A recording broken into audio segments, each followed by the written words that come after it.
नमस्कार, मैं हूं रमेश हांडा। आप देख रहे हैं ट्राई सिटी अपडेट। सबसे पहले खास खबरों पर डाल लेते हैं एक नजर।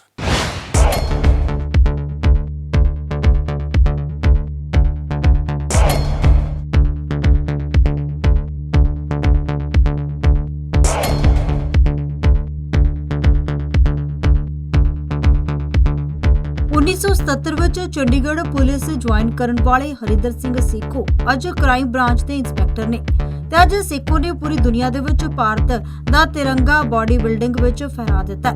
ਕੰਪੀਟੀਸ਼ਨ ਤੋਂ ਪਹਿਲਾਂ ਸੇਖੋ ਨੂੰ ਕੋਰੋਨਾ ਹੋ ਗਿਆ ਸੀ, ਪਰ ਉਸ ਨੂੰ ਮਾਤ ਦੇਣ ਤੋਂ ਬਾਅਦ ਮਿਹਨਤ ਤੇ ਲਗਨ ਦੇ ਨਾਲ ਸੇਖੋ ਨੇ ਅਮੈਚੁਰ ਓਲੰਪੀਆ 2020 ਵਿੱਚ 골ਡ ਜਿੱਤਿਆ। ਉਹਨਾਂ ਨੇ ਓਪਨ ਮੈਥ ਫਿਜ਼ਿਕਸ ਵਿੱਚ 53 ਦੇਸ਼ਾਂ ਨੂੰ ਟੌਪ ਐਥਲੀਟਸ ਨੂੰ ਪਛਾੜ ਕੇ ਸ਼ਹਿਰ ਨੂੰ ਪਹਿਲਾ 골ਡ ਮੈਡਲ ਦਿਵਾਇਆ।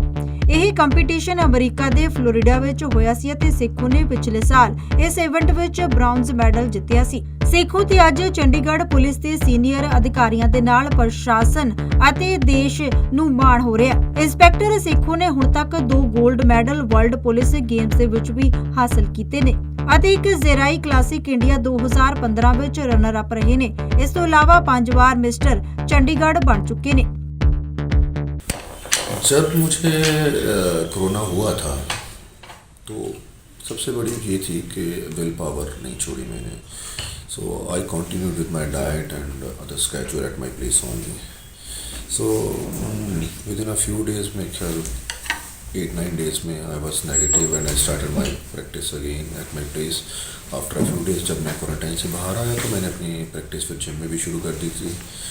और सबसे जो मेरा कोरोना के लिए अदर पेशेंट्स भी हैं जहाँ जो डरते हैं कोरोना से, तो उनके लिए यही है कि आप अपना अभी के पैराडाइमिक से एक चीज़ सीखने की मिली है कि ये जो हेल्दी लाइफस्टाइल है it's not an optional now it is mandatory. So अगर आपको एक बढ़िया हेल्दी लाइफ आप जी रहे हैं, हेल्दी लाइफस्टाइल फॉलो कर रहे हैं, तो ये जो बीमारियां हैं ये आपका कुछ नहीं बिगाड़ सकती फॉर अ टाइम। तो लाइक अदर फ्लू और अदर वायरस ये आएंगी और चली जाएंगी, आपको कुछ भी नहीं कर सकते। वैसे तो mister Olympia every year it happens in Vegas, but this year it was transfer from Vegas to it was held in Florida. वहाँ पे इस ओपन कैटेगरी, यहाँ वहाँ पे इंस्पेक्टर तो खैर पुलिस से मैं अकेला ही था। अदरवाइज तो the people who are coming over there for the competition they are from actually pro body builders and men physique competitors. They are from all across world and total जो competitor थे वहाँ पे around 300 से ज़्यादा थे और मेरी category में अराउंड 68 थे जी। ਦੱਸ ਦੇਈਏ ਕਿ 골ਡ ਮੈਡਲ ਆਪਣੇ ਨਾਮ ਕਰਨ ਵਾਲੇ ਹਰਿੰਦਰ ਸਿੰਘ ਸੇਖੋ ਦੀ ਰੋਜ਼ਾਨਾ ਦੀ ਡਾਈਟ 300 ਗ੍ਰਾਮ ਚਿਕਨ ਬੋਨਲੈਸ, 24 ਅੰਡੇ ਰੋਜ਼ਾਨਾ, 250 ਗ੍ਰਾਮ ਮਟਨ, 600 ਗ੍ਰਾਮ ਚਾਵਲ ਅਤੇ 5 ਲੀਟਰ ਪਾਣੀ ਦਿਨ ਭਰ ਉਹ ਪੀਂਦੇ ਨੇ ਅਤੇ 450 ਗ੍ਰਾਮ ਰੋਜ਼ਾਨਾ ਗ੍ਰੀਨ ਵੈਜੀਟੇਬਲਸ ਦਾ ਵੀ ਸੇਵਨ ਕਰਦੇ ਨੇ। ਉੱਥੇ ਹੀ ਉਹ ਟ੍ਰੇਨਿੰਗ ਤੇ ਵੀ ਕਾਫੀ ਧਿਆਨ ਦਿੰਦੇ ਨੇ ਅਤੇ ਉਹਨਾਂ ਦੀ ਰੋਜ਼ ਦੀ ਟ੍ਰੇਨਿੰਗ ਦੇ ਵਿੱਚ ਉਹ ਸਵੇਰੇ 6:30 ਵਜੇ ਉੱਠਦੇ ਨੇ ਅਤੇ ਕਾਰਡੀਆ ਕਰਦੇ ਨੇ, 8 ਵਜੇ ਨਾਸ਼ਤਾ ਕਰਦੇ ਨੇ ਤੇ ਫਿਰ ਉਸ ਤੋਂ ਬਾਅਦ ਉਹ ਜਿਮ ਕਰਦੇ ਨੇ ਤੇ 1.5 ਘੰਟਾ ਜਿਮ ਵਿੱਚ ਲਗਾਉਣ ਤੋਂ ਬਾਅਦ 10 ਵਜੇ ਤੱਕ ਉਹ ਆਪਣੇ ਦਫ਼ਤਰ ਪਹੁੰਚਦੇ ਨੇ ਤੇ ਡਿਊਟੀ ਤੋਂ ਬਾਅਦ ਸ਼ਾਮ ਨੂੰ ਫਿਰ ਮਾਰਨਿੰਗ ਟ੍ਰੇਨਿੰਗ ਸ਼ਡਿਊਲ ਨੂੰ ਫੋਲੋ ਕਰਦੇ ਨੇ। ਉੱਥੇ ਹੀ ਇੰਸਪੈਕਟਰ ਹਰਿੰਦਰ ਸਿੰਘ ਸੇਖੋ ਨੇ ਵੀ ਦੱਸਿਆ ਕਿ ਉਹਨਾਂ ਨੂੰ ਕੋਰੋਨਾ ਹੋ ਗਿਆ ਸੀ, ਉਸ ਤੋਂ ਬਾਅਦ ਉਹਨਾਂ ਨੇ ਹਿੰਮਤ ਨਹੀਂ ਹਾਰੀ ਅਤੇ ਕੋਰੋਨਾ ਨੂੰ ਮਾਤ ਦੇਣ ਤੋਂ ਬਾਅਦ ਫਿਰ ਤੋਂ ਆਪਣੀ ਬਾਡੀ ਮੇਨਟੇਨ ਕੀਤੀ ਅਤੇ ਮਿਹਨਤ ਦੇ ਨਾਲ ਇਹ 골ਡ ਆਪਣੇ ਦੇਸ਼ ਨੂੰ ਜਿਤਵਾਇਆ ਅਤੇ ਅੱਗੇ ਵੀ ਦੇਸ਼ ਨੂੰ ਇਸੇ ਤਰ੍ਹਾਂ 골ਡ ਮੈਡਲ ਦਿਵਾਉਂਦੇ ਰਹਿਣਗੇ। ਉਹਨਾਂ ਕਿਹਾ ਕਿ ਆਪਣੀ ਡਿਊਟੀ ਅਤੇ ਬਾਡੀ ਬਿਲਡਿੰਗ ਦੋਨਾਂ ਨੂੰ ਸਮੇਂ ਦਿੰਦੇ ਨੇ ਤੇ ਨਾਲ ਹੀ ਉਹਨਾਂ ਨੇ ਨੌਜਵਾਨ ਪੀੜ੍ਹੀ ਨੂੰ ਵੀ ਸੰਦੇਸ਼ ਦਿੰਦੇ ਹੋਏ ਕਿਹਾ ਹੈ ਕਿ ਉਹ ਵੀ ਨਸ਼ੇ ਤੋਂ ਦੂਰ ਰਹਿਣ। ਜਗਬਾਣੀ ਟੀਵੀ ਚੰਡੀਗੜ੍ਹ ਦੇ ਲਈ ਕੁਲਦੀਪ ਕੁਮਾਰ ਦੀ ਰਿਪੋਰਟ।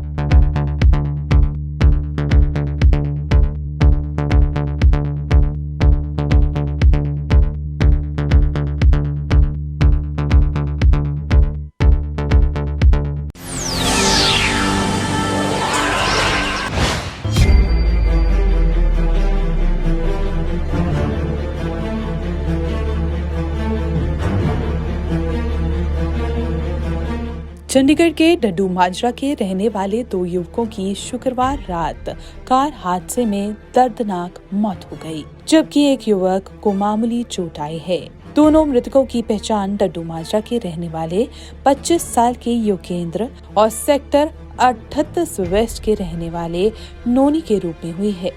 बताया जा रहा है कि कार में सवार तीनों युवक शुक्रवार को रात करीब बजे डड्डू माजरा से कुराली किसी काम से गए और वापस लौटते वक्त ये घटना कुराली के अस्पताल के पास घटी, जहां पीछे से आ रही तेज रफ्तार ट्रक उनकी गाड़ी को ओवरटेक करते हुए निकला और उनकी गाड़ी अनियंत्रित हो कई बार पलटी खाती हुई रुकी। हादसे में कार में सवार पीछे बैठा जख्मी हुआ मोंटी ने लोगों से मदद मांगी और आसपास के लोगों ने दोनों घायलों को तुरंत सरकारी अस्पताल में पहुंचाया, लेकिन तब तक दोनों युवक जिंदगी की जंग हार चुके थे। इस बीच मृतकों के परिजनों ने आरोप लगाया कि जब घायलों को कुराली के सिविल अस्पताल ले जाया गया तो अस्पताल में कोई भी डॉक्टर और स्टाफ मौजूद नहीं था, जिसके बाद घायलों को खरड़ के सिविल अस्पताल में ले जाया गया, लेकिन वहां भी उन्हें उचित इलाज नहीं मिला। अगर वक्त रहते इलाज मिल जाता तो शायद जोगेंद्र और नोनी की जान बच जाती। जोगेंद्र चितकारा में सुरक्षाकर्मी के पद पर तैनात था, जबकि नोनी शूटिंग ड्रेस का काम करता था। ये पूरा हादसा सीसीटीवी कैमरा में कैद हो गया।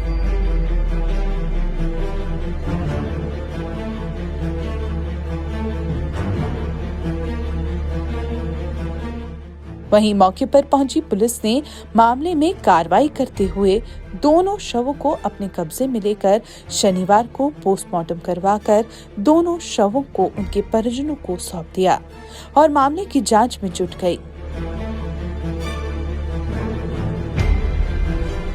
भाजपा नेता नरेंद्र चौधरी ने 2 युवकों की हुई सड़क हादसे में मौत को लेकर गहरा दुख प्रकट किया। पंजाब केसरी टीवी चंडीगढ़ के लिए कुलदीप कुमार की रिपोर्ट।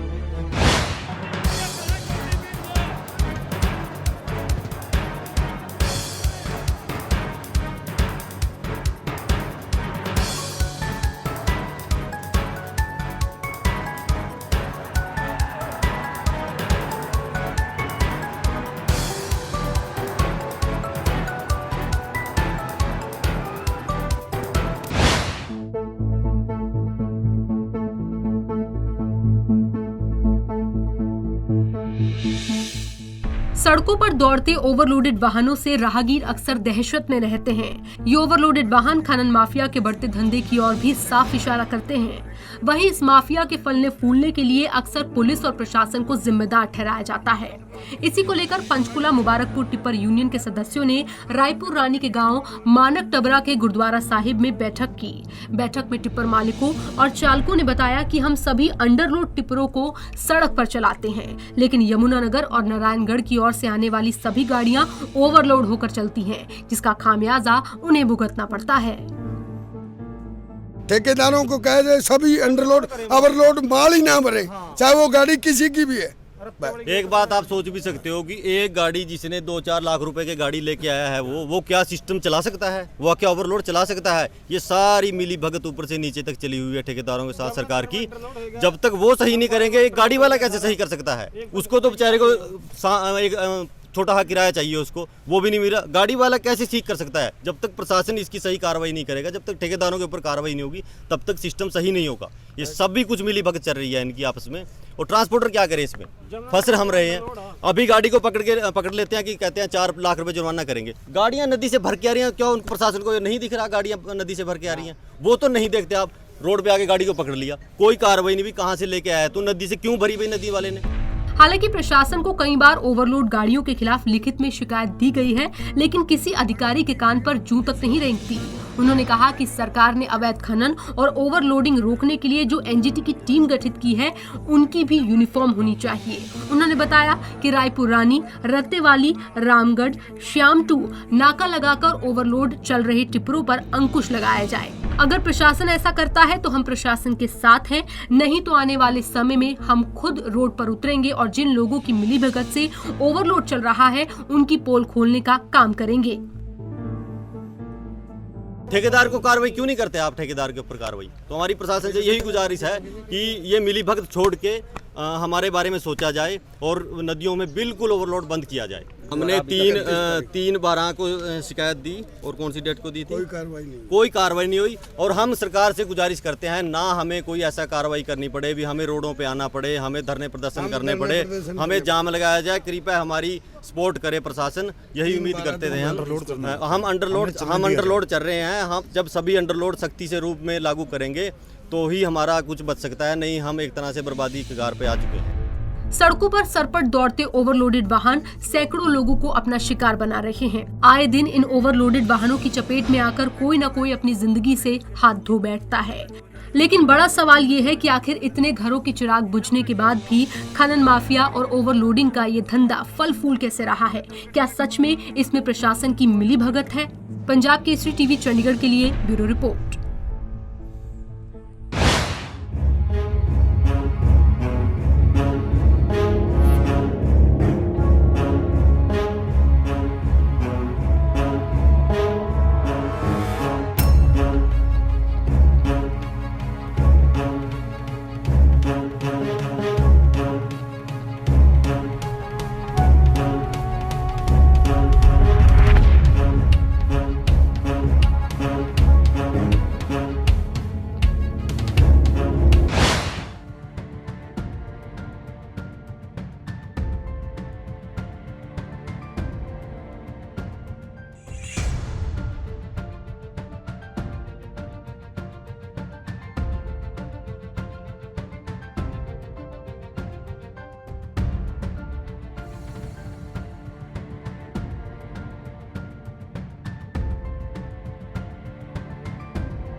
ट्राई सिटी अपडेट में अब तक के लिए बस इतना ही।